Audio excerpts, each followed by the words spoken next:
We're all good to go. We talked a little bit about you were asking me kind of what the podcast is about. I kind of gave you a quick rundown before we got rolling. This is actually our 36th podcast, and Cool. so we're adding them up slowly but surely as we go along. And I think part of the reason that we don't knock out as many as possible as fast as we can is that we try to always be intentional about the people that we have on the podcast to make Sure. sure that it's quality and make sure it's well rounded and just to get different personalities on so they're not just regurgitating the same old Yeah, you know yeah, for sure. and Multiple perspectives and stuff like that. yeah and some people may recognize you from the podcast. For those that don't, your name on Instagram is Mobility Monster, right? Is that correct? Yeah, Mobility Monster 74 or something like that. 74, yeah. And really, what I saw from your Instagram initially is what led us to podcasting today. And I'd kind of taken some notes earlier before I gave you a call. And one of the notes that I had sort of put down was my initial impression of you when I pulled up your Instagram was that you you have a pretty big following, and people obviously pay attention to what you put out there. But in my opinion, you're really not an influencer. Yeah. You actually make a real impact on people, Oh, you know? that's really nice of you to say. That's it's funny the perception of this whole process of like diving into the Instagram. I didn't do it on purpose, you know. It started out as a training log, and then I thought, man, all these folks that I train with in jujitsu, a lot of them are really, really green in the weight room. And I felt like, just like I was a fish out of water when I first started jujitsu. I could sense that about my, you know, homeboys on the mat that were, asking all these questions about strength and conditioning. And so because of that, I've never had the mindset that I was like creating content like a traditional influencer would. Cause Yeah. weird, man. Uh, For me, I got a day job, man. I'm a contractor, a custom home design and build, and I've done that for coming up on 13 years. And that's what puts bread on the table for me. And so because of that, it's really just evolved into me training and filming it, and maybe making a sappy post every once in a while, something like that. yeah, yeah. No, I get that. And I think it's a good thing, as I've gotten older, you know how it is, technology is always moving fast and it's so fast that as you age, I'm only 41, but I've started to notice, man, I'm like starting to see that a lot of the things that are coming up now, um, they're ahead of me. They're ahead of what I Yeah, was used to in high school and college or being a young adult. And so, on one hand, I try not to get too bent out of shape about things that are popular or trendy yeah, or interesting. But then, on the other hand, I also don't let myself get too wrapped up in the garbage that's out there. Where when people are talking online, they have this certain personality that they put on, that they turn it on like a switch. Like they're an actor in a movie, and yeah. then in real life, they're a different person. I've seen that literally with people that I've known. And so it's really refreshing to see someone put out things that you put out where I'm like, man, like this seems like this actual dude, like in real life, like even just the captions you put up or just like the little notes on the videos you put up, like, it just sounds like one of my buddies is talking to me about shit they're doing in the weight room or that day or like whatever. It's very casual, but for people like me, that actually makes me feel like I'm not wasting my time by getting on there and spending 5 minutes going through your feed or whatever. Well, what's funny about that is, like you said, meeting someone in real life versus their online persona. I can't tell you like way more than I would have pictured. The people that I've met over the last 3 years, I've met several people that had a really big following, and in person they were so. And I'm not even criticizing. They were just a lot more introverted than I would have expected. Yeah, it's crazy, right? The like in correlation with, they might even be downright boisterous online, but in Yeah, person they're like real yeah, shit. And to me, it's like that. I don't I get that. I get that. Maybe that's a good thing that people are able to say how they really feel and stuff like that. And maybe that I can look yeah, at it more positive lens. But it also is a little bit disturbing Yeah, I know what you mean. I've been shocked, because in your head you're thinking you know what it's going to be like to be around this person, or Yeah. you have this expectation set, and then when you're around them, they're nothing like that, and you have to almost reset in your brain, you know, like what you thought you knew is not no longer the case. And then what's crazy is that when you see them online again later, you see the thing in front of your face, but then there's the underlying aspect of them that's the real part of it, and it's kind of a mind game, a little I bit. know. I know. But no, man. And the other thing I noticed too is when I first, started checking out your stuff, I was like, man, this guy doesn't really shy away from any kind of training. When I started looking through your Instagram, I'm like, he's training with rocks in his yard, like big Yeah. ass heavy rocks, heavy sandbags, and not just carrying them, but like rolling around on the ground with them, like you're trying to hold on to a human being. Um, you're not afraid to get, down and dirty with your training. Um, Kind of takes out the sterileness of it that sometimes weight rooms these days can do to people, because we are um, blessed enough to have really nice gear, which is great, but sometimes we kind of lose that like animalistic side of it. And then on the flip side, I also see you working with barbells with serious weight. So it's not like you're just messing around with these oddball tools, but then you leave the other big picture things off. I'll see you bench real weight, like heavy weight, deadlifting, squatting, box squatting. So, to me, when I saw that, I was like, man, I really respect what this guy's doing, because he's really covering all his bases. And then on top of it, you're a jiu-jitsu guy. Well, that style of training where it like there's kind of no stone left unturned. I mean, I was joking earlier about being a jack of all trades and master of none, but Yeah. I would rather be, see, I did strongman and powerlifting for a while, and that's actually what got me back into training in general was like, okay, let's get strong again. I played football in college. I played at TCU, and when I left there, I was a 700 squatter, 500 bencher. I didn't deadlift, but could clean over 400 pounds. So I was strong. And then I had like 3 years where I didn't lift and I got really weak. I remember, or, not weak, but I couldn't put up 225 on bench and I couldn't put up, you know, Yeah. 350 on squat. And so that really Yeah. perturbed me. So that's what Yeah. I did. I'm glad that I took about 5 years to rebuild everything with, Yeah. with, with those traditional barbell movements, because at their core, like the to do the functional stuff or to build the strength that I'm trying to gain for jujitsu, that you know, cock strong, pick up rocks, that kind of stuff. Yeah. That you can people do walk around with that naturally, that they have that natural ability to use those leverages properly and things like that. But I just looked at the barbell and the dumbbell and all the other tools that are, more traditional with more linear lifts. I feel like those are a very, very important part of building up the base of the skeletal muscle and resilience, Yeah. and then when added back to each other, the functional movements and the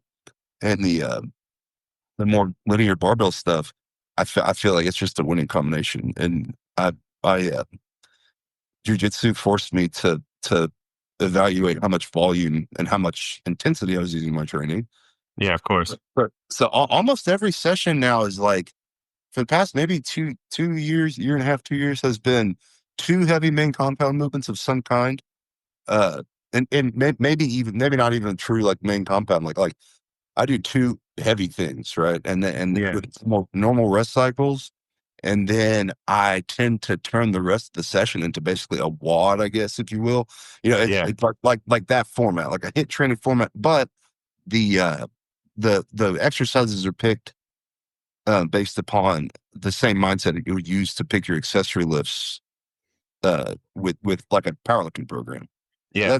that's why I always worry that it looks like it's all over the place for people, and as for like where I'm like, what is this guy training? He's just doing Yeah. everything. Yeah. I know what you mean.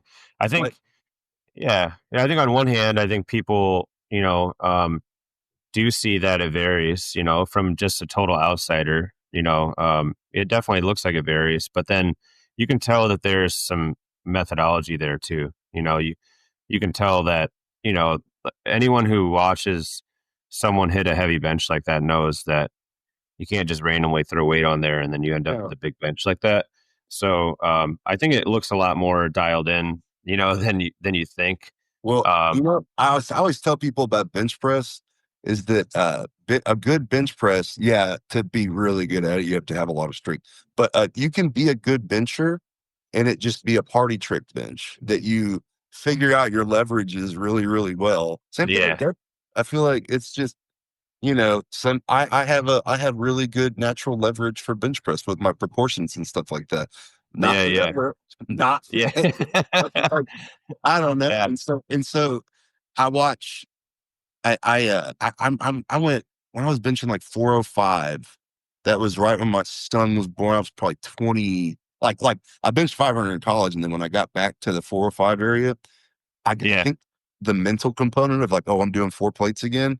Yeah, yeah, I really locked into getting my tension back on the eccentric and stuff like that. And then yeah, that's the fastest improvement I've ever seen on any lift. It wasn't on testosterone at the time, was on nothing, and I was just eating, weighed like 370 pounds. I bench yeah. the most I ever hit raw was 555.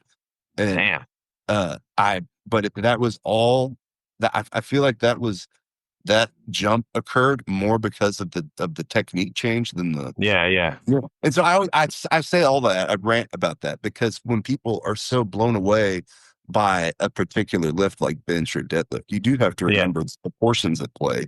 Yeah, absolutely.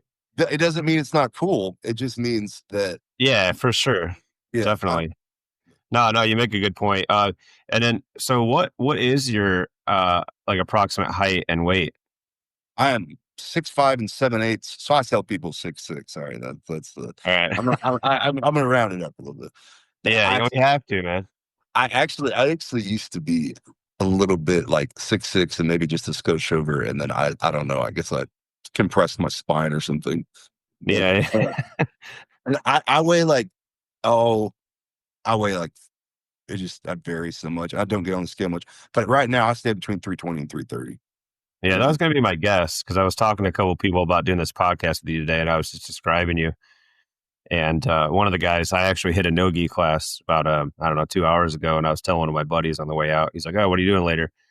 I told him I was like, "Oh, I'm doing this podcast with this guy," and I was trying to describe your proportions or whatever, and he was like, "The guy's actually like 300 plus pounds." I'm like, "Yeah, man, but he doesn't look like your average 300-pound person, build man, wise." So that's kind of why I had to ask. you know what I always tell people is that there's a lot of dudes like me, and a lot of them play college football, and Yeah, I can see that. and the only difference is that I just never stopped training. Because I would say that in college, I remember feeling like I wasn't, yeah, I was big, but there were dudes that made me look tiny, Yeah, And I can so imagine.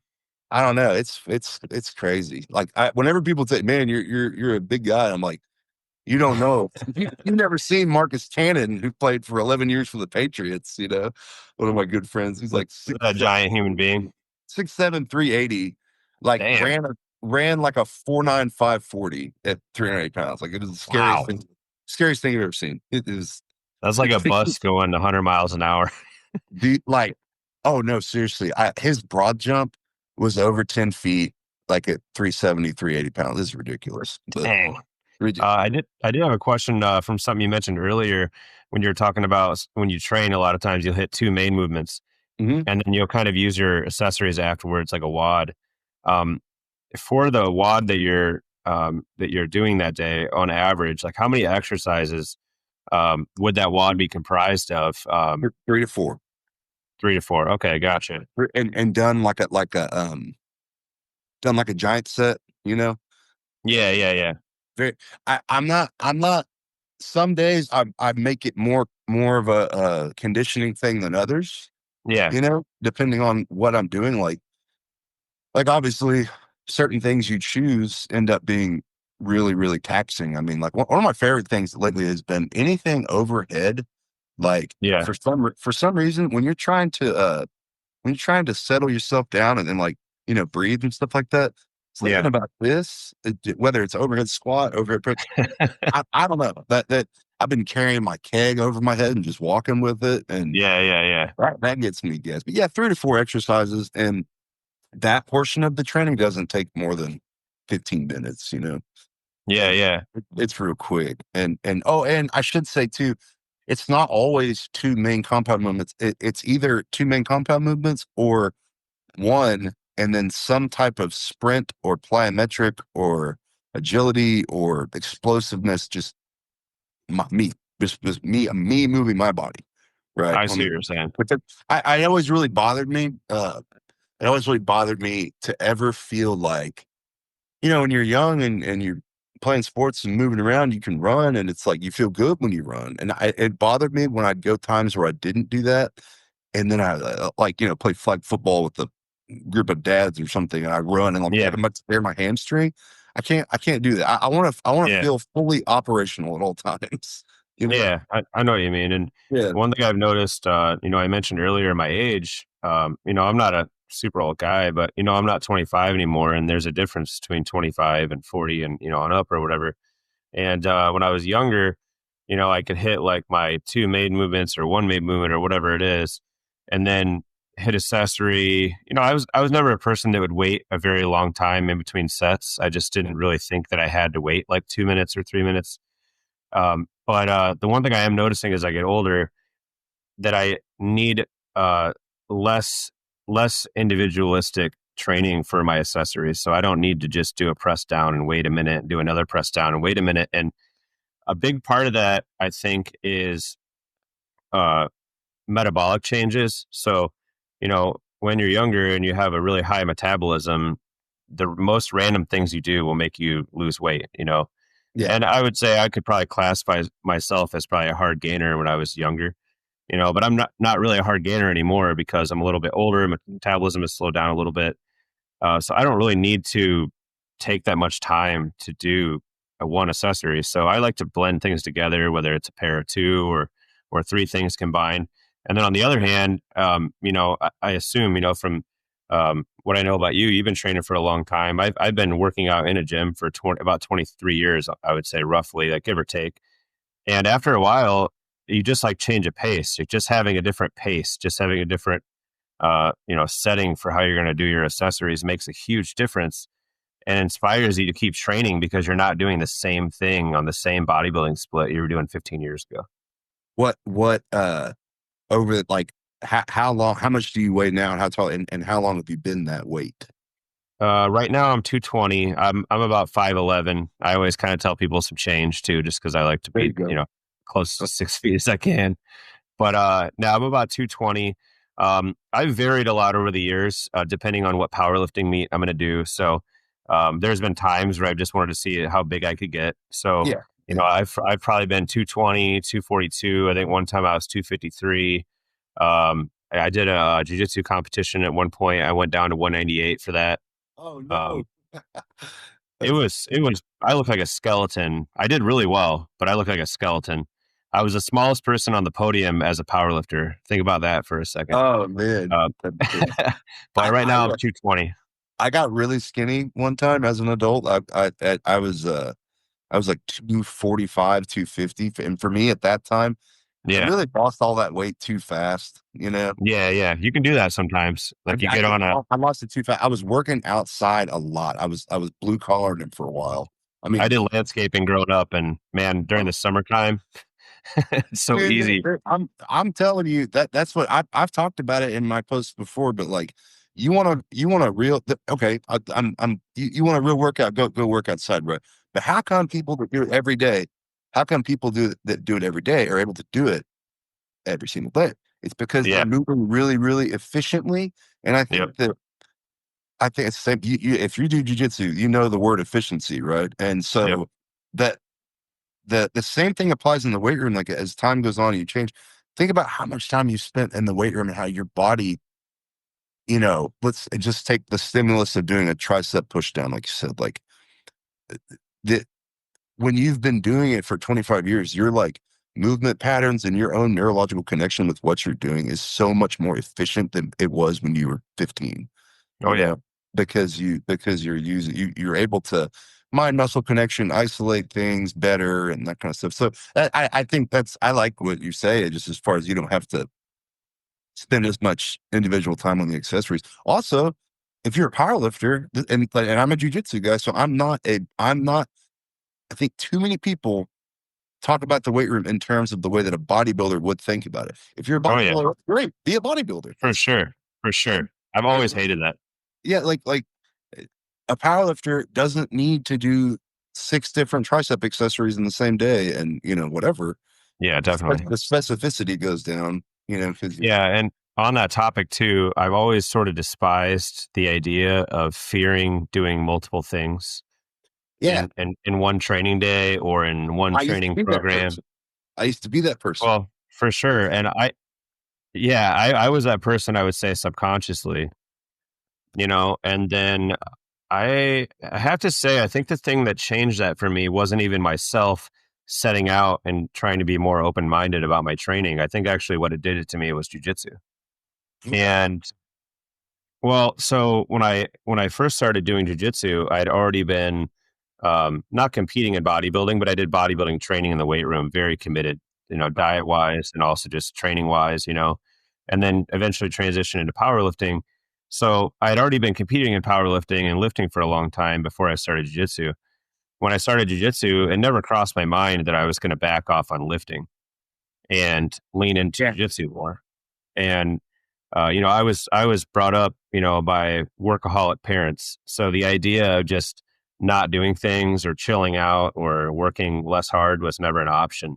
Yeah. Thankfully, I'm appreciative for that. But so that idea of doing jujitsu and not as much lifting or vice versa just wasn't an option. I just did jujitsu and I'm like, all right, well, we're going to do this as much as we can and we're going to keep on lifting. Yep. So basically what happened was at first, when I first started doing jiu-jitsu, my lifting crashed pretty hard for about a year and a half. Yep. And I think part of it was my body was trying to physically adapt. But I think a big part of it was mentally, I wasn't ready to go through what I was going to go through in the academy and then turn around the next day and lift. So it took me a couple of years, maybe like 2 or 3 years to get myself mentally sharp enough to come out of jujitsu the night before and go get a hard lift in the next day. And then the next day go to jujitsu and not really think too much about it. And I had a friend, I don't know who it was, and you're going to love this from being a football guy, as he said that you don't see guys that are in the weight room for football talking about how they can't lift weights because they just ran in a football game the night before, No. and you hear that all the time in bodybuilding or powerlifting gyms. And it's like, dude, if you run a mile, man, you're going to lose 10 pounds. You're not going to be able to squat the next day. Yeah. And it's such a messed up way of thinking. I'm not saying it has zero effect, I wish that but was true, because I've been a fat kid my whole life. I would like be like 13 years old and like have body dysmorphia and go jog 3 miles and, think yeah, I wake up with a 6 pack. But yeah, for sure. yeah, no, So, that's such a good example of both those things, of cardio is going to kill your gains, or don't do leg press on squat day because it's too much or whatever like that. yeah, yeah. Jiu-jitsu will snap that right out of you, because I think that it took me probably about the same amount of time to really feel like, okay, I've got this figured out from a volume perspective. Hmm. And I never even thought of this, but you're so right that when you start jujitsu as a meathead, this isn't going to interfere with my lifting. This is the point. So that Yeah, begs yeah, the question that's so important. People need to ask themselves, what am I trying to accomplish? And you know yeah. what?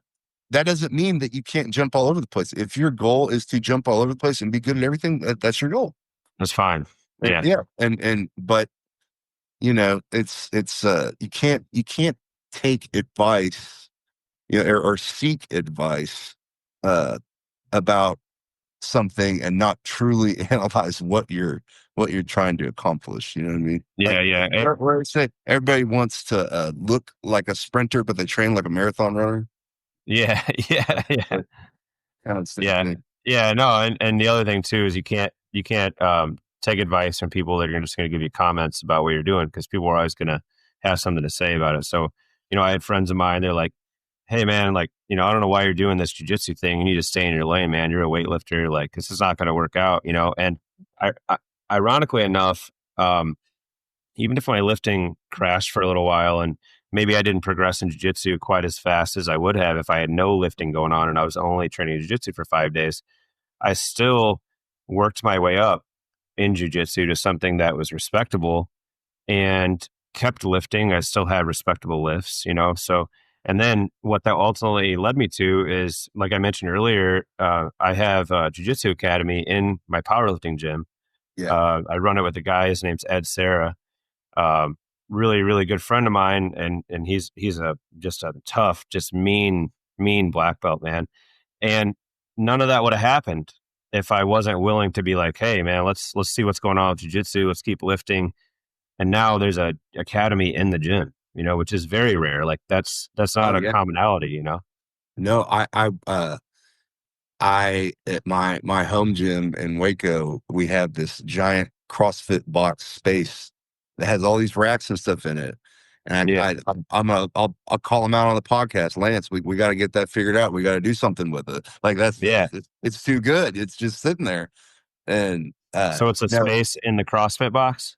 no, big jujitsu academy, like tons of mat space, Oh, nice place right in the middle of town. And there's a enormous, like what you would expect at a normal CrossFit gym, warehouse gym. oh, okay. It's got heaters. It's not air conditioning, anything like that. But it's cool. I don't know, and uh, it's definitely maybe it's like you talking about earlier. Maybe it's on that gritty, grungy side at the moment. But I like that shit. That gets me pumped. Yeah, yeah. I No, I think that's the ideal training space. I mean, same thing here. Like we have our utilities on and all that. We're not we didn't have air conditioning for a long time. We do now. yeah, yeah. But other than that, it's a gritty spot. We have nice equipment. We take care of it, but it's conducive for hard training. When you walk in, you know what's going on. You know what there's only one thing to do. I do like the idea of the super clean, like, no chalk, like super nice for powerlifting, because powerlifting, it's kind of beautiful how linear it is. And so Yeah, I know what you mean. I don't, yeah, I always think it's cool when you have like, super nice calibrated plates and all this stuff too. Maybe one day I'll have a gym like that, but for Yeah, now, yeah. I'm too unorganized to be able to do that on a daily basis. So, hey, let me I ask was. you this: Oh, go ahead. Yeah. when you first opened the gym, the jujitsu gym inside the weight room, Hmm. did you have many people that were willing to try it and mess around with it, or do you get a lot of like I could just picture, because my favorite thing in the world is watching a brand new trial class guy who's like enormous and athletic and Yeah. he played baseball in college and he's this big strong guy or whatever. Yeah. And, Yeah. my 140-pound friend, chokes him out in 13 seconds. And you're like, I just think because that Yeah. was me one day, that's what got me hooked on it was Oh, yeah, for sure. being I had a very similar giant, experience. strong guy and then getting choked or armbarred in 5 minutes or 5 seconds. And, like what? Yeah. So cool. Yeah. So Getting cool. submitted by old people, young people, small people. It doesn't matter, man. Yeah. No, yeah. There was I would say, variation of things that happened. So when the academy was getting built out, there was some people that it kind of ruffled their feathers initially. Um, which I wouldn't say I was super surprised by it, but there was some people that were like, "Hey, man, I thought this was like a powerlifting gym. I thought this is like a hardcore lifting gym. Like, what do we got? What's going on back there? Like, why is all your attention going into this academy or whatever? And what I said to them is, I said, hey, like, we have this beautiful, wonderful gym in here with all this awesome equipment. Like, we're very like spoiled to have all this stuff. And I said, we're taking a small part of the building, and creating this little thing so that it can grow and help people. And I Yeah. said, mark my words, when this academy thing gets up and rolling, you're going to see people from the academy want to join the gym that will make the gym better. Yeah. And it literally happened. About a year and a half in, people in the academy started seeing people from the powerlifting side of the gym in the academy. And they were like, man, like I have the skills, but I want that strength. I want the control. I want the Yeah. build just from an intimidation aspect. Not that that really matters much, but it helps a little. Um, and then of course, some of the people from the gym that, were like the person you described before, who's big, built, former athlete or not, whatever, they got into the academy and started seeing what people in the academy were able to do to them. Yeah. and they wanted more of that, and there Makes you was a period. question. What, uh, It makes you question everything. Like, what does the strength even mean? yeah, yeah, yeah, yeah. And there was a period of time where there was some filtering that happened, which you're probably not surprised to hear about, where, some of the people in the gym, I think, really thought they were going to go in there and do some damage in the academy, Yeah, and some people get inspired by that, and other people that don't do so well, they're like, well, I'm not going to do that anymore. They just couldn't handle yeah, it. yeah, And then there's also, the other way around where there's some people that join the academy, and we're like, I'm so committed to the academy, but then they got mixed into an academy with bigger, stronger people, and they were like, no, no, no, I don't want to deal with this. Like, I don't. And we have one guy that's similar build as you. He's about 300 pounds, my buddy Brian, and he wrestled in high school. He's a really strong lifter. And on the mat, he moves like a guy that weighs 175 pounds, and he has an endless gas tank. and Um, he's got to be careful with people then yep, when they come in new. Yeah, you can't. That's the yep, worst thing you can do is just you got to read the person. Like, yeah, is this person like we're all got if you're really into jiu-jitsu, you probably have a screw loose anyway. So we all like it, we like to beat each other up, but you of gotta you course. gotta read the room with the it's not just littler guys either. Like Everyone, yeah, for sure. because they don't even know like what can get you in trouble is Oh that yeah, the white belt or the tri-plus guy, he is going as hard as he can. yeah, yeah. Well, So a lot of times you'll yeah, react by giving them that same physicality. And for if you do sure. that, you might scare them off for the rest of jiu-jitsu, for the whole thing. You Yep, don't. and it's day to day too. There's some people, close friends of mine, that when everything's right, we'll go really, really hard. I mean, Yeah, super hard. And then there's other days where like one of us isn't feeling so good or has a little injury thing going on or whatever, and we can just read it, like by their demeanor or when you start to the roll with game you're them, and you, playing, and I got a couple friends that if they're playing guard, they're hurt, like something's wrong.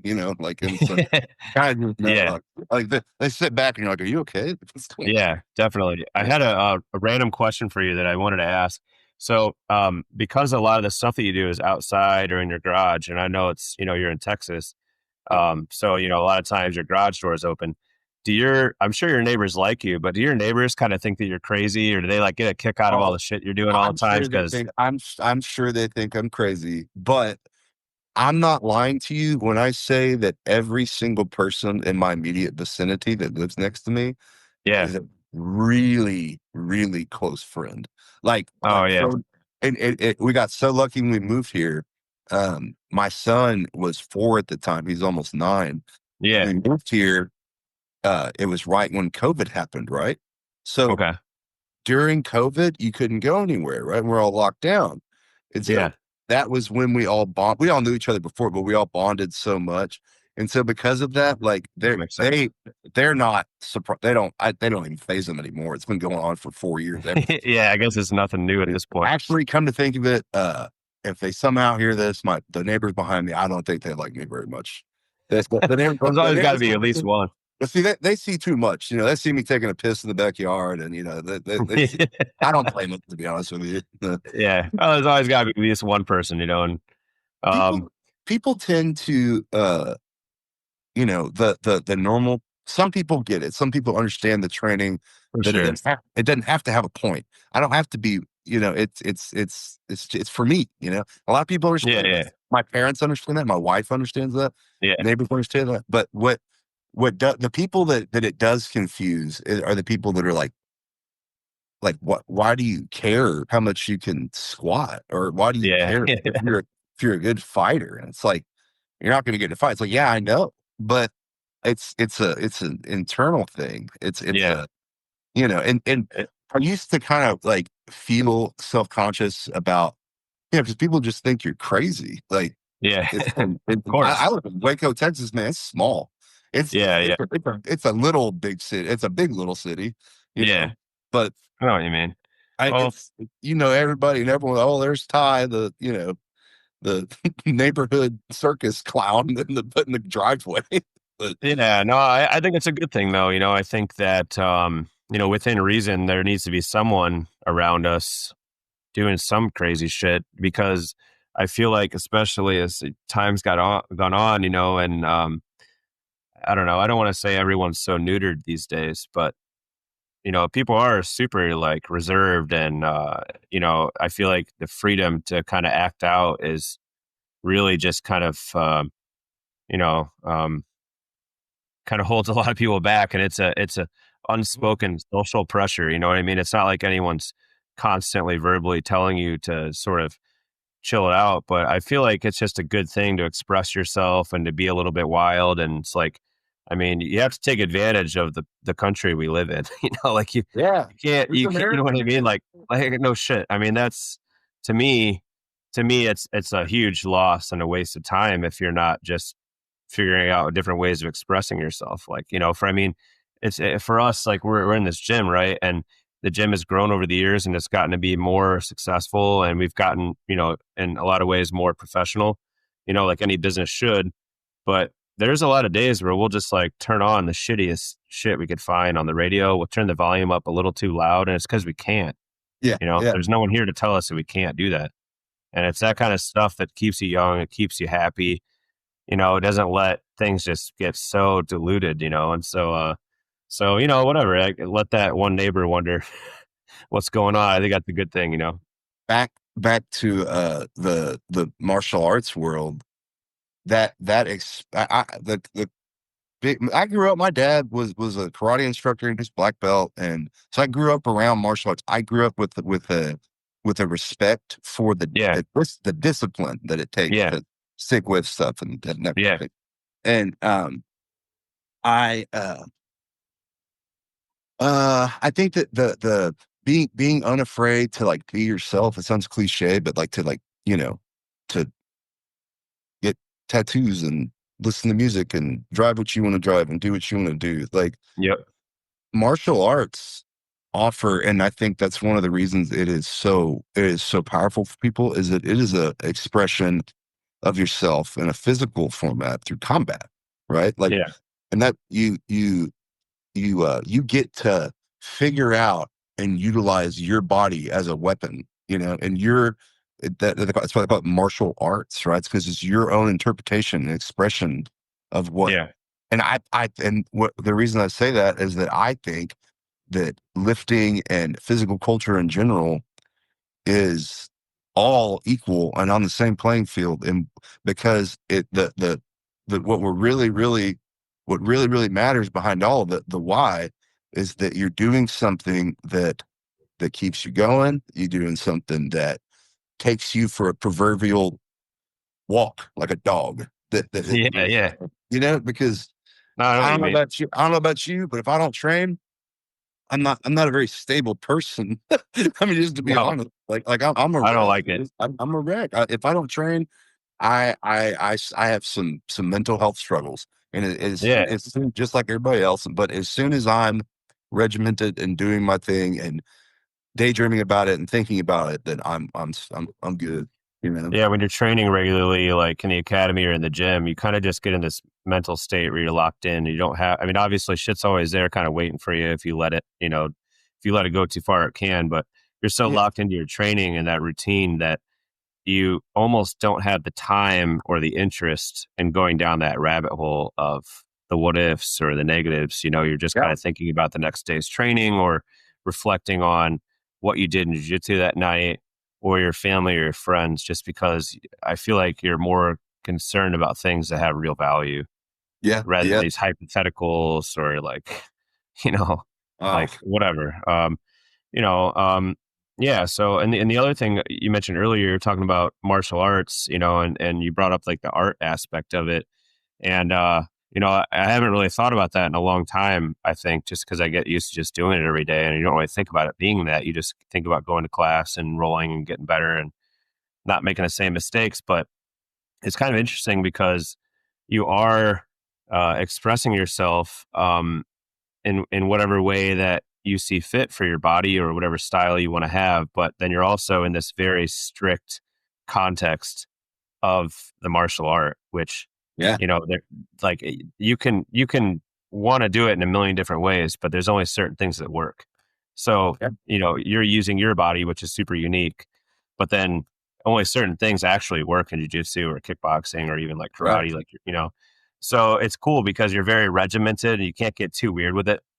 But Yeah. then at the same time, you do, Yeah, you get yeah, hey, but you know what? That's true in life too. You can express yourself and have fun and be yourself, but there is a line. You know, yep. I mean, there is a No, line. that's There's a a really line good point. that you can cross. And But that's probably why, you know, things like jujitsu or lifting has such a big carryover into life. It's not like you're in the weight room or doing jujitsu and you're constantly thinking about your life. Like, what kind of husband do I want to be, or a dad, or what kind of designer, or like gym owner, or whatever. But it affects you because you're just learning these lessons, or, you know, you're getting told by your professor, like, that wasn't right. And then you have to acknowledge that and fix it until it is right. You know, and I think it's a very good thing to hear that on a regular basis.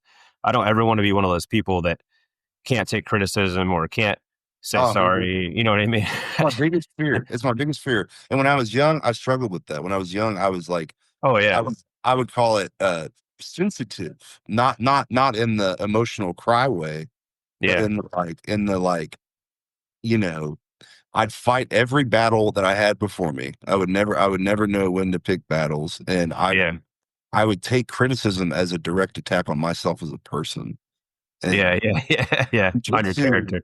dude, jujitsu just is a catalyst for growing up. I hate to say it. You just get in there, and like you said, you can either acknowledge that there is in fact a way and a technique to get out, and you Hmm. can do that, or you will get choked to death. You know, No, yeah, or that's the implication, and so it's I don't know. no, no. You bring up a great point. You know, and it's like small things. You know, like it gives you a lot of patience and understanding, and there's even some like wisdom that you get from it. I'm not saying like, you know, it makes you a great person just because automatically, you know, you train jujitsu and now you're like, you know, Golf could do the same thing. Golf could do yeah, the exact same thing. It's physical control. It's mind over matter. It's whatever. yep, I think that's the takeaway is that like having ah, to coach yourself through something. This is stupid, but like, or to most people, it sounds stupid. But bass fishing with lures is highly technical and yeah, takes years and years and years to master. And it's the yep, same thing. You thrive on that continual improvement, the Kaizen approach thing. yep. It's like No, you're totally right. And just small things like, you know, when I was younger, if someone did something wrong, you know, I had this mindset that I had to immediately attack it and immediately discourage it and immediately almost intimidate it. And that was probably from like, I don't know, you know, like getting picked on or something, or like some negative experience I had from not doing that or something. But then that goes too far, you know, and then you cause problems by the way you're handling problems, you know. So like now, if it's not a huge deal, I'll be like, all right, well, that sucks. Like, let's see if it's like a repetitive behavior, you know, like if I don't see that twice, then it's not something I have to go in with a ball and chain it's and only one. decimate, you Yeah, know, like, yeah. and so like just little things like that have gone a long way and it's made my life a lot less difficult. Um, you know, and even that's probably the case on the jiu-jitsu mat too. Like if someone, you know, like a newer student grabs my pinky single digit and like bends it backwards, you know, I'm not Yeah. gonna like give them a talking to after the roll. But if someone does it twice, you know, then I'll be like, hey, Elvin, like, yeah. Yeah. little things like that. Tell me a little bit about what it's like, you know, being a designer. You mentioned that earlier, that you design houses, I think, Oh, right? Is that what you were saying? I do. Um, So I've done that for almost in January or oh wait. No, I got that wrong. It's been 12 years that I've been doing it full time. I okay, work gotcha. my dad has been a custom home builder in Waco for a very long time. Uh huh. And I got done with college. I came home and really didn't know what I was gonna do.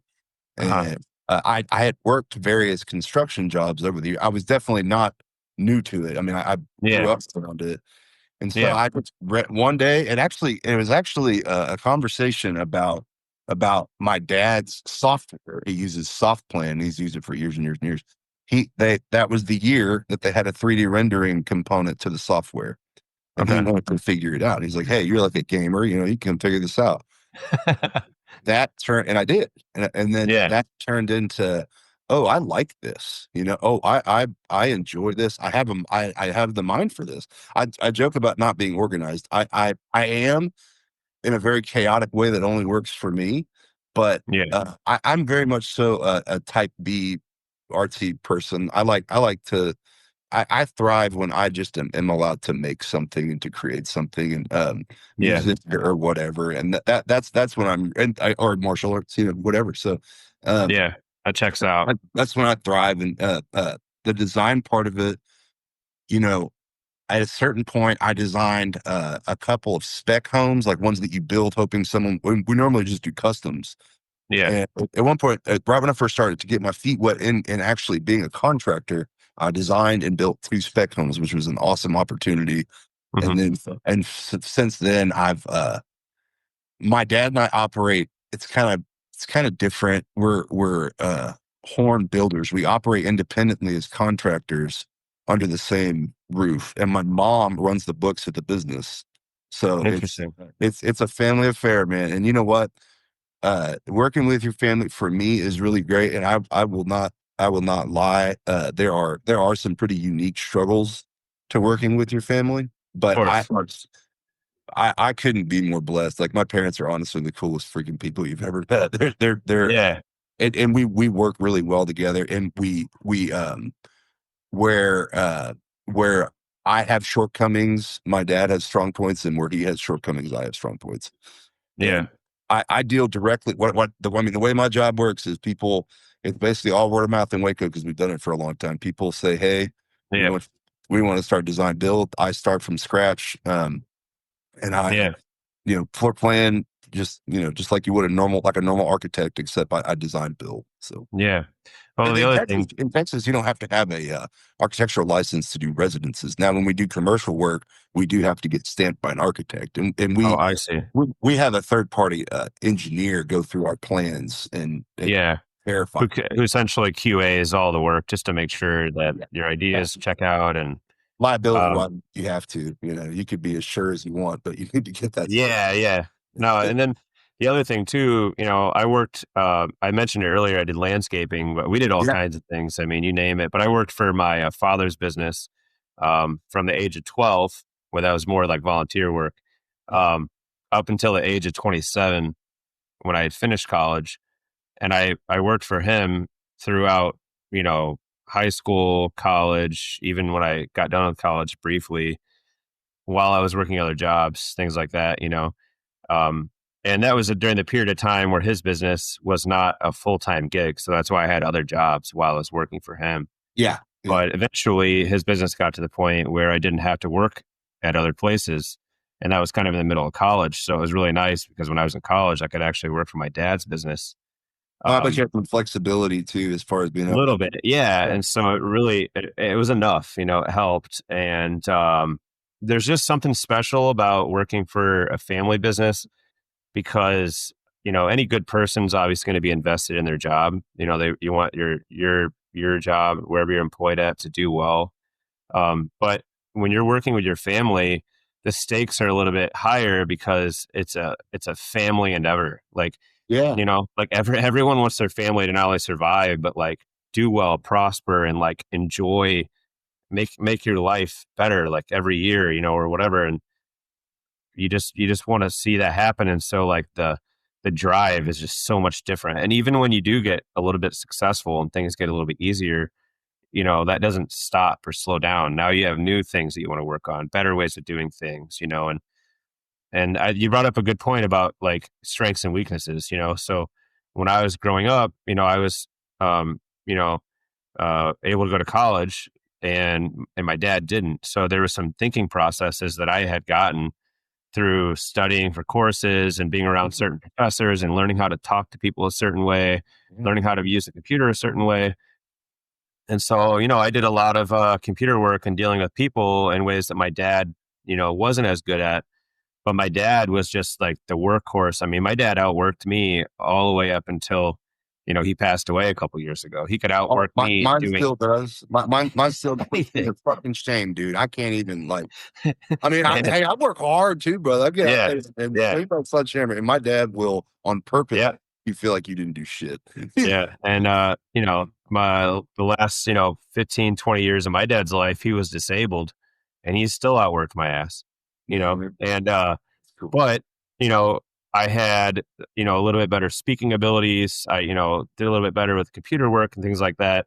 So, it came to really help us out, pretty well to have both of us working in that sense. And then my mom, she did her own duties and kind of kept everyone, from killing each other at certain times. And Gets trained on time. Yeah.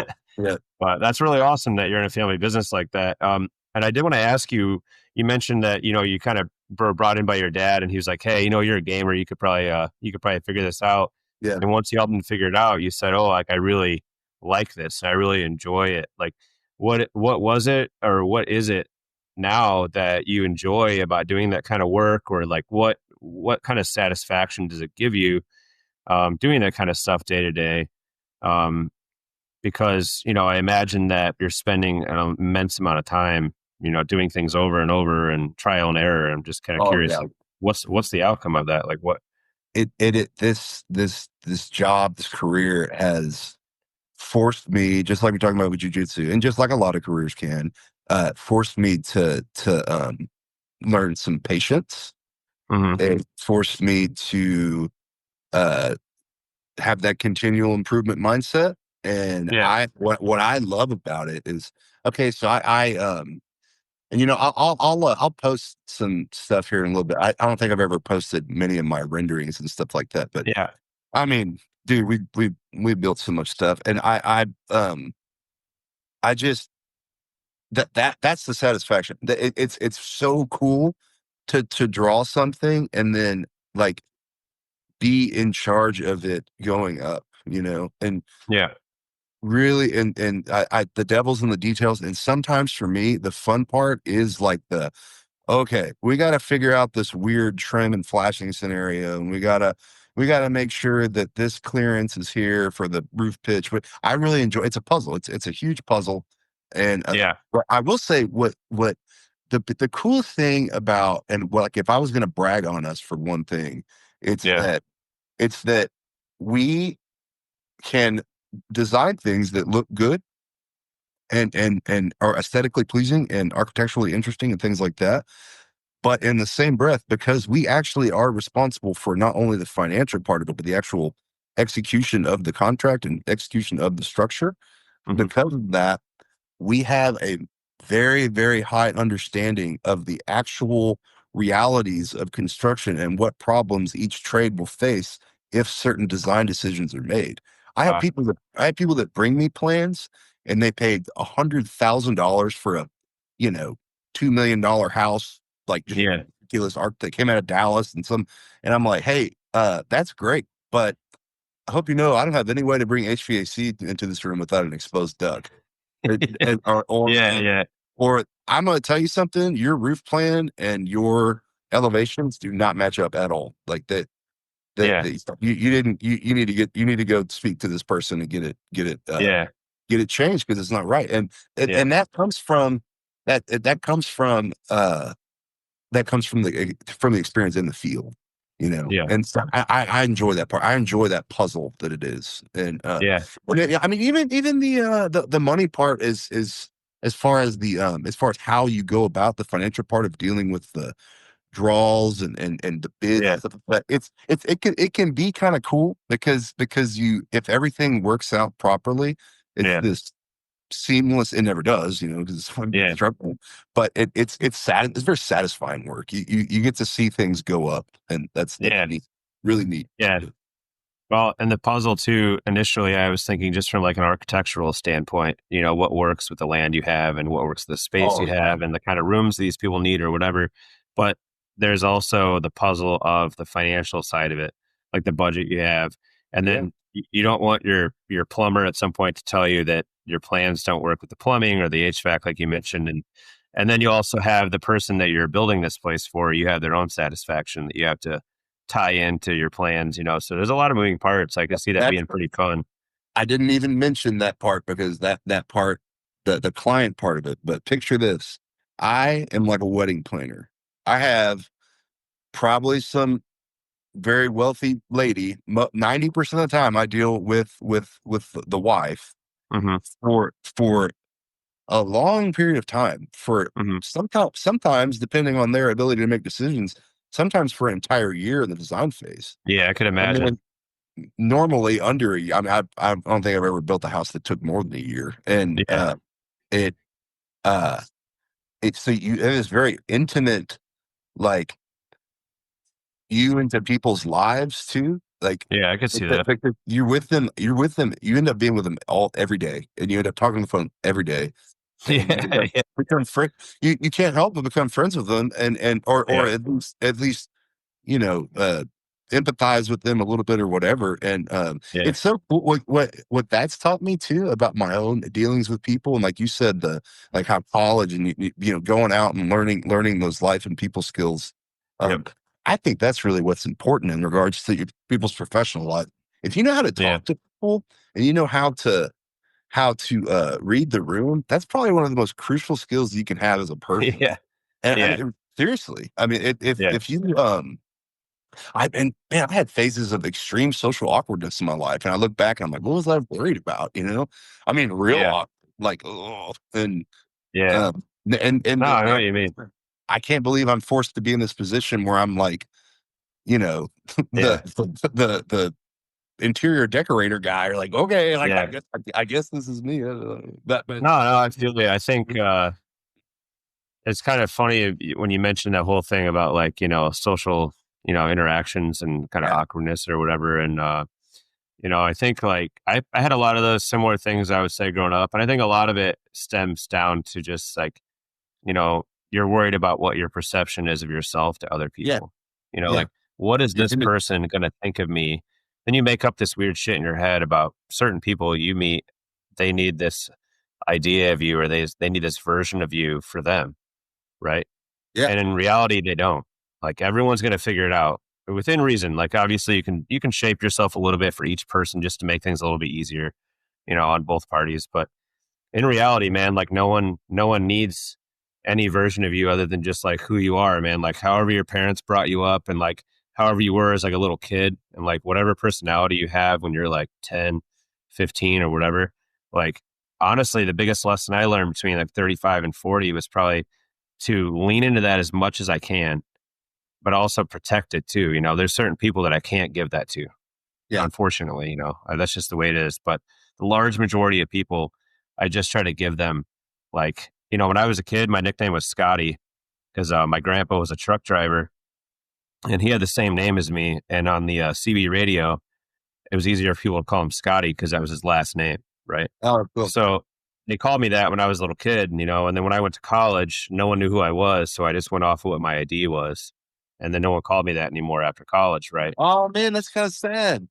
It is a little bit, but Yeah. the beauty of it is that when I got a little bit older, between 35 and 40, personality wise, I allowed that person to come back because Okay. Yeah. it didn't, you know what I mean? It didn't have to be so structured or so like twisted and regimented for what I thought people needed, like I just got comfortable enough with myself where I was like, cool, man, I can just like be that kid that grew up in a small town, very innocent, like I don't have to be this particular person for certain crowds, certain, individuals or whatever.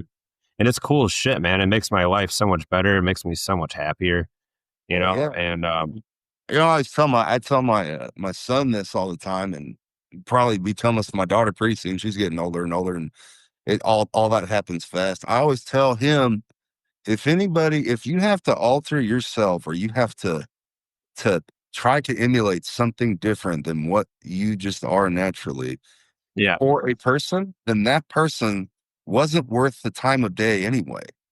You yeah, know, for it sure. like or if they weren't willing to accept you as who you are, Yeah. then you don't need to be friends with that person. Or you don't Yeah. need to. It doesn't mean you have to be mean to them or anything like that. When you played football in college, did you, did you have to like have any kind of persona at all? Like being like, D1 football guy, college guy, bigger, like stronger, it's like, Oh, I don't know, like, football for me, dude, was a is a very that's a whole that's a whole saga in and of itself of what happened with my football career. Yeah. I got arrested my junior year, or I guess redshirt sophomore. I don't know, 2 months after my third season, Yeah. Yeah. I got arrested for a weed charge for selling weed, and small amount. It was like a quarter ounce or something like that. Yeah. Yeah. Yeah. And I had a felony, and I was forced to leave the school and off the team. No more scholarship, no more nothing. Go back to Waco. Yeah. And that was really hard. Uh, that the When I was at TCU, I felt very much so, with the exception of my teammates and some of the other athletes in other sports. Yeah. Dude, I was so out of nothing against people that go to TCU or anything like that, but I didn't go to a private school. I didn't fit in with the frat guys. I didn't Yeah. feel. So I think because of that, I like really, really kind of rebelled like the little eighth grade emo kid that I was. And Yeah. Yeah. Yeah. I went like full, like, whatever. I'm just gonna do drugs and get party all the time, even when I was playing, or Yeah. Yeah. Yeah. and so I screwed all that up, man. If I could go back now, we're talking about growing up and maturing in different aspects of life. That's one that Yeah. I can't afford to look back on it and have regret, because it is what it Yeah. is. But Yeah. I wasn't ready as a young man to be thrust into basically a full-time job of being a football player. Yeah. And trust me, that's a full-time job. Yeah. I would imagine. You're up there tirelessly. It's crazy. And while Yeah. that's fun and that's exciting and that is a wonderful opportunity and all this stuff, Yeah. Yeah. Yeah. I personally never really actually liked football itself that much at its core. That's crazy. Like what it is, just as a sport. I just personally, I still feel that way. I don't watch football. I love football. I love Yeah. I love to play football. Okay. I I got you. I like to hit people. I like to have the team thing and the punch. Yeah. Who doesn't? That's wonderful. For But sure. the part that was lost on me was like the X's and O's and the love of the game. That made things very, very hard. I took the strength and conditioning part of it very seriously. That was the part that I liked. That That's no surprise. I've lived for, like, my favorite, like the coach I like sucked up to the most, and the coach I was like a little Yeah. Yeah. Yeah. coach. Don Summer and Matt Parker are strength and conditioning coaches. Like, Yeah. still just legends in my mind. Both of them. Yeah. They both played in the NFL. They're both these just enormous dudes. Just I Yeah. think Hell yeah. I perceived them to be so much older at the time, but they were like 35. Yeah. They wasn't even old. You know, Doesn't that bum you out? You're like, oh shit, man. I guess we're already there. Oh, Shit, that happened fast. It's that's funny, funny. when I was at TCU, there was this guy named Steve Gebhardt, and Steve was a GA, Uh a huh. graduate assistant. Well, no, he ended up being an actual assistant. I think he was a basketball strength and conditioning coach, but he dealt with Okay. football in a limited Yeah. capacity. And he was real cool, super chill, kind of pothead guy, whatever, kind of. Yeah. Yeah. Cool. And he he was a very, very high level jujitsu practitioner. Uh, Oh. like a couple notable, I can't remember, what it was, IBJJF or something, but Yeah. Yeah.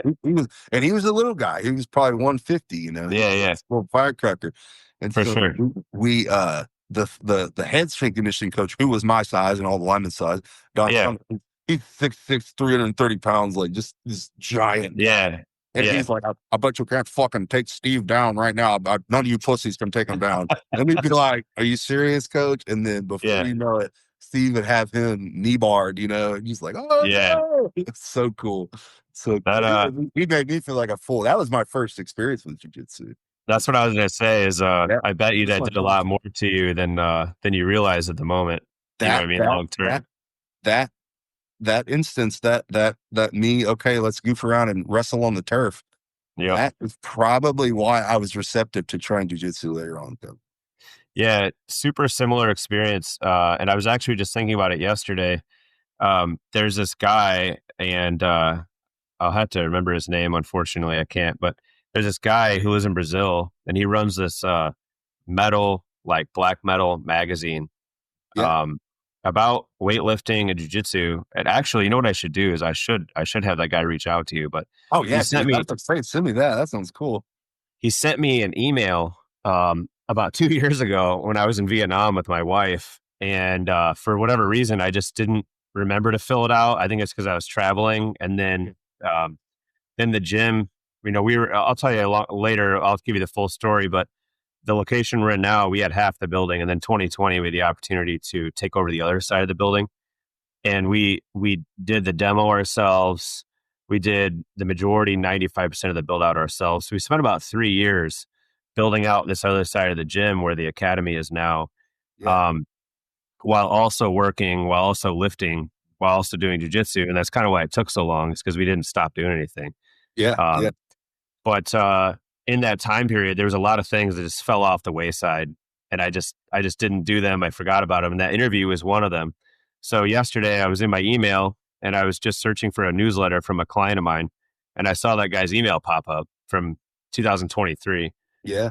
and so I filled the whole interview out, and you know, it was funny because he had asked me how I got into jiu-jitsu, and I thought about it, and what actually happened was I still go to hardcore shows, but I was at a hardcore show a long time ago, and the guy who I run the academy with was at that show, and an acquaintance of ours was like, "Hey, this is my buddy Ed."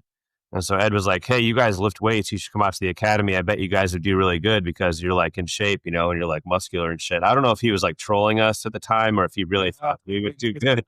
It might have been a combination of both. I don't Well, I know for you. sure, You should come to jujitsu. dude.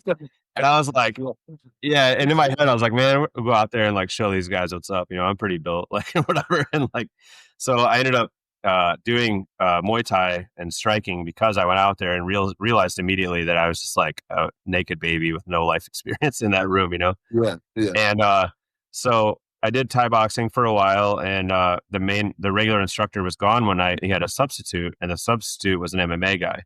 And the substitute was like, "Hey, we're gonna kind of break the rules a little bit tonight. Like, I didn't ask the professor if we could do this, but we're gonna do sparring. And if you can get the person on the ground, you can do jiu-jitsu on them for 1 minute and 30 seconds. And then when that 1 minute 30 timer is up, you're back to standing and back to striking." Yeah. And I was like, that seems pretty cool, And I literally got submitted by every person in the room. It was like a young person, an old person, skinny, big, didn't matter which. And I walked out there and I was like, damn, dude, I'm going to do jujitsu. Like, and I had no interest in it. And the first 2 years I did it, I didn't really like it either. I just knew that I had to do it. Yeah. So it took me about 4 or 5 years to actually enjoy it, really. You kind of But begrudgingly did it at first. yeah. Yeah. Kind of like, I guess I need to do this. I need to use this tool. Yeah. So, but that's what got me into it. But I'll definitely send you that guy's info just because I feel like, you guys would line up well, and it would just be cool for people in Brazil to like look you up, and check you out, Of all I haven't done that much traveling, man. I've only been out of the country a couple times. I've been to like Jamaica and Mexico, cruise Yeah. stuff. Yeah. I really want to go to Brazil. I want to go on an Amazon River fishing trip. They have these safaris. That would be sick. Oh man, that'd be so cool. But I feel like you would find some wild shit on that trip. Like, oh dude, nothing that we're used to in the United States, I would get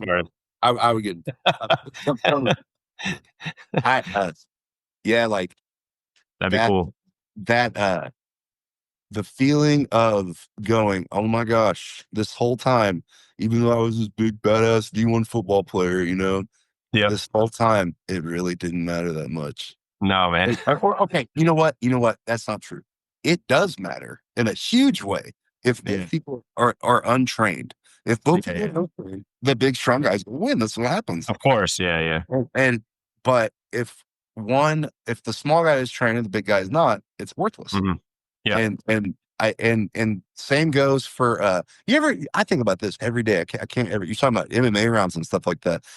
Ultimately, while I do enjoy sport jiu-jitsu for the sport of it, and I appreciate the game that it is, Sure. I do the heart and soul of my jiu-jitsu is I just want to be a bad son of a bitch. I just want to fight. And I work a lot of we work some, shadow ground and pound stuff, just love taps and stuff like that. Yeah, that's cool. what is interesting that I always remember, and when I do MMA rounds every once in a while with people, I find that the striking does nothing but help your jujitsu. As I mean, like as far as the sequences, like when you're Yeah, yeah, I can see that. throw a couple jabs or whatever and keep them at bay, get those hands up and then shoot or what, just Totally. sequences. I Or just there's like the entry side of it, like people always act like they're such separate things, for some yeah, dumb reason. But then we all watch UFC or like one championship, and we think MMA is so awesome, but then like they're completely separate in our mind when it comes to training week to week for a lot of people. yeah. Um, and then there's also like the self defense side of it. It's like when someone's striking at you, then you have your jujitsu right there, I based think off that those strikes. when someone isn't trained and they start using those strikes, not like on the ground, I Yeah. think that those punches are gonna make that a real easy sweep. Yeah. It's gonna That's a it's good gonna point. be a real easy bump sweep at that point. Yeah, And it's there's a lot of weight going one direction that they can't slow down. yeah, You did bring up a good point when you were just talking about being a big strong guy, and not having a lot of use for it if you're not trained in martial arts. And one of the things I noticed, just kind of like here and there on your Instagram feed, I would see that you train occasionally at Roku, yeah. uh, Okay. and or Roka, sorry. And I wanted to just sort of ask you, like, well, first of all, what's the academy that you normally train at, that you train at on a regular basis, or My home how did? gym academy is called Select Jiu-Jitsu and it's in Waco. Okay, gotcha. Yeah, And it's great. It's it's in Waco. It's by far the place to be. There is I mean, having trained at Roca and having gone yeah, against the best guys in the world, yeah, I the my like really thankful takeaway from it was that, hmm, man, my gym's got some pretty salty dudes in it. yeah, yeah, Honestly, the guys at Roca, that's like sure, that's they have superpowers, man. sure, They're operating on a yeah, different plane. I don't know. yeah, yeah. I was explaining it to Shara, who you met earlier, um, before we got on the podcast, and I was just kind of showing her some photos of you with certain people, right? Yeah, And I showed her Danaher, and I said, okay, imagine Phil Jackson, who coached the Bulls. yeah. This is the Phil Jackson Phil of Jackson. jiu-jitsu, Yeah, yeah. right? And then I showed her, Gordon Ryan, and I said, this is current day Michael Jordan Yeah, of the Bulls. And then I showed her Big Dan, um, uh, I showed her a couple other people, and I was just kind of giving her comparisons to like common yeah. names people know. And I think it's such a cool thing that you get to train there occasionally. And I was just curious, like, how did that come about? And then also, like, you Okay. mentioned that they had superpowers.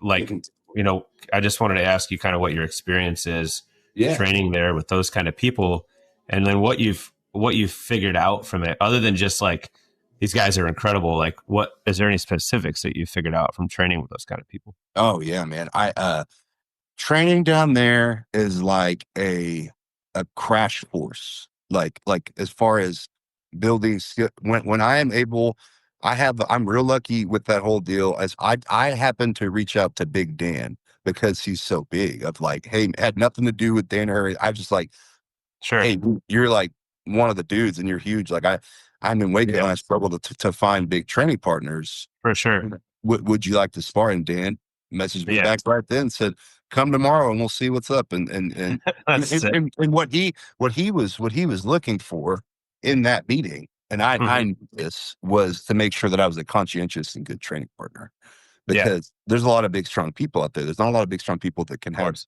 the wherewithal to know where you are in that room with those people and how you Yeah, should behave in that room with those of people. Because course. it is very much so a privilege for me to be there. Yeah. And now since then, I feel like I've kind of become Uncle Ty a little bit. I mean, I come around whenever. I have phases Yeah. where I'm able to go all the time. I have phases where I'm busting down there, 2, 3 times a week. Like during the Yeah. holidays, I'm a ton. Uh, Yeah.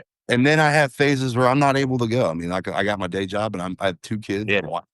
coach For T-ball, sure. ball, So yeah, Yeah. I have kind of an open invite to go there and just That's train with them cool. because of Dan primarily. That's kind of the For reason. sure. Because and I don't what I offer Dan as a training partner is um a and I don't want to say I'm not, it's not like I have trash jujitsu or anything like that. I for the normal person that's been training 3 years, I'm very technical for a big guy, but Yeah.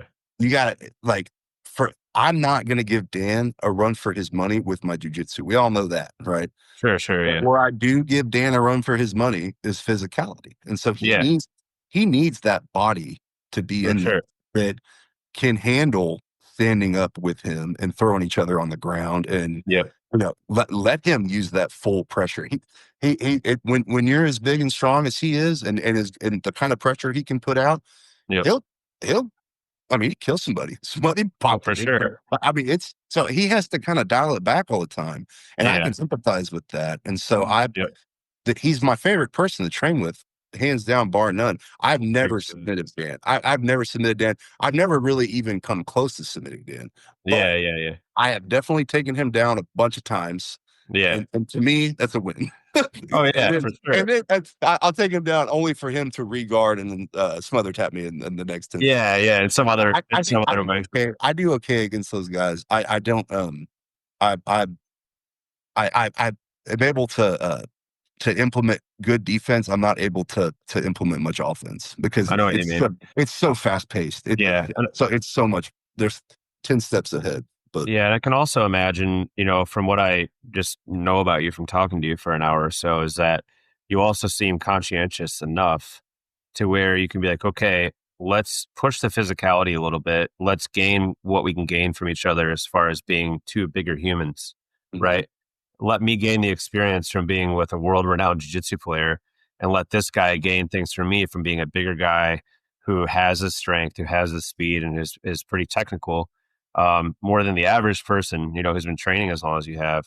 But he's not worried, I'm assuming, that you're going to do something stupid and injure Oh him, no, or he can't compete in a he month. he knows I Uh, want. He knows I'll go the extra mile to even maybe be a little too conscientious. yeah, and I think that's a really cool thing, because it's kind of a cliche thing to say, but you're both going to be able to train the next day. You're both going to be able to train the next month, Yeah, and it's such a huge asset to have. You know, um, there's a guy who's a brown belt in our academy, a good friend of mine, and I busted my shoulder up about a month and a half ago. Like, whatever, it doesn't matter, but he is a person that if I see him on the mat, I know I can do that entire class with him, even if I'm injured. I can actually roll he'll with him take care. afterwards, He'll take and care I of can you. still get a good roll in that's productive and learn something and walk out and feel and maybe even better than I walked in. Yeah. Um, and that's a brown belt who's very dangerous and has been training for a long time. But it's just really nice having those people that you can count on to train with. And that's just a cool situation. And the other thing I was going to say too is I was talking to someone yesterday about this podcast, and there's another one coming up in March that's a similar guy who's into jujitsu, but also lifts in a bunch of very weird ways. They just happen to be pairing up in like the same couple month time period. But I was telling my client yesterday, I said a lot of it boils down to just reaching out to people and just Yeah. Oh yeah. seeing what's up. Like, there's nothing wrong with it. And, sometimes you might get turned down. Sometimes it might not work out, or sometimes maybe you do end up linking up with them and it's just like not a good fit. But I think there's something so rad about just being like, yeah, I'm going to hit this person up, see what's going on. Like, you never know what could come from it. And I don't know. I don't know if you understand what I mean by this or not, but I feel like it's very much like a 1980s mentality, like 1990s mentality, where things were so much more random back then. People just had random interactions. You would just make friends, like Oh my God. meet someone at a fucking gas station or some shit. Like, Grandfather was a businessman in Waco, so big little town again. So you yeah, have to kind of know everybody. That yeah, son bitch would walk into any given office in the middle of the day and start selling them insurance like it was just like he's yeah, and that no, you're right. Like shooting your shot, you got to. And yep, I'll tell people this, like from someone that has a little bit of a following, and you get a message from somebody, you have to, that I hope people know too. It's not that you're ever ignoring them. I try to respond to every message I get, honestly, yeah, because a lot of them are good questions, and a lot of them I truly enjoy being able to, For like, sure. if I got the time, I'll answer your question, and Yeah. I hope people know that, for me at least, that when they reach out, that I do nothing but want to hear from them, and because I'll always Yeah. remember, well, Yeah. Hell yeah. with Dan ended up, he's one of my very best friends now, and Oh, that's I awesome. it's just you'll never know what, or I mean, just jujitsu in general. Yeah. The way I really took my first class was a buddy that I did strongman with was doing it. I was like, huh, Cody, what's up? And just you gotta know the Yeah. guys, and you gotta be unafraid to go take your chance. No, Uh, I 100% agree. And, it just makes things a lot more interesting. You know what I mean? It breaks up life. It's just not the same old shit. Trust me, like I have friends that I've known forever. They're my best friends. They're not going anywhere, but it's nice to have other people around, and yeah, you get a breath of fresh air and a different perspective and shit. And I didn't have any friends as an adult before. No, that's not, I mean, I have friends, right? But all my buddies from college and high school, they live elsewhere. I don't see them all the time. yeah, We text each other 3 times a year, that kind of thing. It was yeah, yeah. No, lost that. Now, when I see them, we're still like nothing ever of happened. course. But Yeah, you're just not there. Jiu-jitsu is, especially since I've been married. I'm coming up on 10 years of marriage, and I got 2 kids. yeah, Like, when I first got married, I didn't have any friends. yeah. It's easy to get disconnected. Yeah, You know. and jujitsu brought me back to where, like, oh, I have like dudes that I could call and they would like get in a gunfight with me. That's awesome. So it's like, Of course, yeah. yeah, this is cool. Uh, Um, I saw on your Instagram too that you do programming for yeah, people, and you offer like a 12-week programming kind of thing. Just wanted to ask you a little bit about that. I'm a programmer myself. I do programs for people that don't live in Chicago, people that don't live in the country, yeah. or people in my own gym. Sometimes I train them in person, and there's other people that they lift here every day, and I don't train them in person either. And it's taught me a lot about people and estimating what's possible and Yeah. getting feedback and all that. And I just briefly wanted to ask you, what your experience has been writing programs for people, and like what you've thought about it so far in doing that. Oh yeah. Man, that's I've been writing little workout programs and notebooks since I was, in 6th grade, right? I've always Yeah, liked I've always liked the idea of having a plan for it. yeah, And when I first started, like, before even jujitsu and stuff, like, I would write people workout plans for, like, specifically, the only thing I felt confident in knowing how to do is like put on size, right? And so I would write, yeah, okay, like, here's a bulking program, eat a sandwich and get yeah, fucking weight room.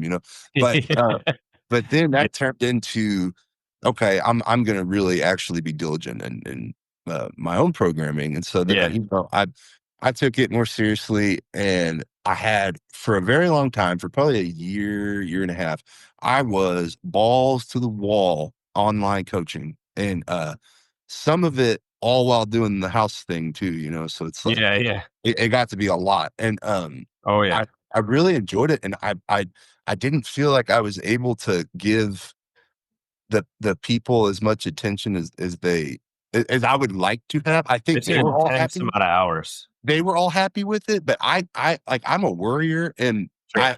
I'm like, I worry about, like, okay, that guy said his back was tweaked, and he's Yeah. supposed to do RDLs tomorrow, and I don't know. It was just one more Yeah. thing to it. So that's when it transitioned to what I have now, Yeah. Sure. Sure. which is the more pre-written programs. And Yeah. um, the only people ask, like, well, which one should I get? What should I do? That's probably my most common message is like, hey, I'm I know what you interested mean. in your programs. Yeah. Is Will you do coaching? And we do. And my answer is was yes, I will do coaching still if Sure. it's the right situation. I know what you mean. I do prefer to be able to at least have a hybrid of sometimes in person and Yeah. and, and Of online. course. Where, if we have the opportunity to meet and lift, I can put my eyes on it and see Yeah. what just by feel and by whatever. And you're Yeah. so right. You it's really easy to write a really hard workout, right? That's not hard. That's Of course. Yeah. Any idiot could just fucking smoke people. Keep yeah, putting yeah. dumb shit together. you know, it's obviously figuring out what people are capable of and what people I don't personally use an RPE scale, right? Yeah. For myself, but I Yeah. do on my pre-written programs because Hmm. from a distance, I feel like that's Yeah. the without direct interaction, I feel like that's a way to at least keep people from over intensifying or under Yeah. intensifying. Yeah. Yeah. No, And the I only follow thing you that. really miss out on whenever I write people programs that I'm gonna coach, the only difference in what I'm gonna, you know, is it's more dynamic. It can change based upon injury, it can change based Yeah. upon need or whatever equipment that you have and stuff like that. I try Yeah. to include on all my programs a list of all the equipment you need because Yeah. That's smart. some of them are intentionally bare and minimalistic. Yeah. I would say three of them are like you need a heavy dumbbell, like go for it, and then the other ones are you know, need to take place in a either a gym like mine with sandbags and implements and sleds and things like Something's that. outfitted. Yeah. And there is one that is the it's called creating a monster. It's the intro creating a monster. It's intro to strength training. It's Yeah. $50 and it is like if I was gonna like someone who's never been in the weight room before Yeah. but wanted to really do it. So it's fairly light in volume and it is designed to be very safe and very simple Yeah. it's a beginner's program for sure. Yeah. It's just And so something to get them going. I to be honest, most people I end up referring to that one just because if they're interested, if they're not experienced in the weight room, Yeah. or even if they're just kind of experienced in the weight room, uh, Yeah. because it's a little it's hard to mess up. But Yeah. Well, I'm definitely gonna put the link up, on this, you know, on the podcast post, and when we, when we post it on the Instagram, I'll put your um, handle on there, but I'll also mention to people that you do some programming too, because like we mentioned earlier, it can seem really haphazard or random, and so I'll put that up there so that people want to try, getting a little bit out of the box with their training. There's something to actually follow rather than just like, all right, well, I see this and I see that. I don't know where to when to put it. Like, obviously, you don't want someone, hitting a heavy deadlift and then doing a bunch of horrible sandbag work afterwards because they're like, oh, yeah, he does sandbag shit. There's like a time and a place for it. Um, and yeah, so I think I'll put that up there. And the other thing too is I think there's some parts of your training that I'm going to inquire into my own training, being a jiu-jitsu guy, that I think needs some attention. That is not so powerlifting focused. I love that shit. I mean, it's my whole life, but powerlifting doesn't always serve the Jiu-Jitsu Academy. yeah, Um, and staying healthy, and being active in the way that you would like to be as you get older. So I think I'm going to borrow some of that stuff from you, honestly, in some of my training the next, foreseeable future. And I definitely would like to have you on again at some point if you'd be down. I yeah, think that'd be man. really I've cool to do enjoyed once talking in a with while. Yeah, you. and It's great. yeah, same. And my wife, I forgot to tell you earlier, but she has some family down in Texas. Oh no Uh, way. yeah, and we do visit.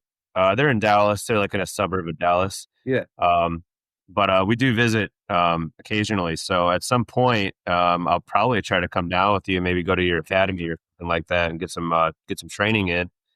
And it'd be really cool to keep this going. So yeah, thanks again, for taking time out of your day yeah. to do this with us. It was really rad, and enjoyable. So yeah, thanks again. Well, I really appreciate you having me on and all likewise. And you know, you come to Texas, you holler at me. We'll do some Texas things. I'll take you there. Yeah, We'll shoot some. yeah, and likewise, if you're ever randomly up in Chicago, you have a great gym and a really really nice outfitted academy about 20 minutes from the airport, and we're pretty close to downtown, and so you got a good spot, if you're ever up here. So I've never been to Chicago. I've never really been anywhere in the Midwest. And I really do want to go. But yeah, well, maybe we'll make that happen. I'll come down to Texas, and then I'll lure you up into in the big city. So that'd be cool. That'd be cool. But, all all right, right, man. man. You have a good rest of your Sunday. I'm gonna go tend to these children and see what the hell they're breaking, getting Okay, into. okay, all right. Thanks again. Bye bye. Bye.